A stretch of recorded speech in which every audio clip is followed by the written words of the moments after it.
হেঁটে আসছিলাম, মাথার উপরে চড়ুই পাখিগুলো কিচিরমিচির করে ডাকছে। হঠাৎ পায়ে কি লেগেছে, তাকিয়ে দেখি চড়ুই পাখি। তুলে নিলাম হাতে, দেখি ওর পায়ে ঠোঁটে কি যেন লেগে আছে, পালক পুরা ভিজে আছে।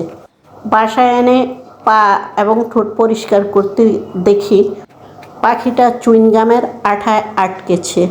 চুইংগামের আঠা পরিষ্কার করে দিলাম, আলতো করে গায়ের পানি মুছিয়ে দিলাম।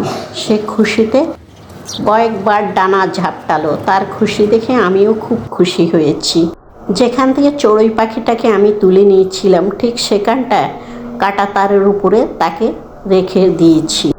সেই তারের উপরে সে অনেকবার ডানা ঝাপটালো, এদিক ওদিক তাকালো, আর যেন কি ভাবছিল।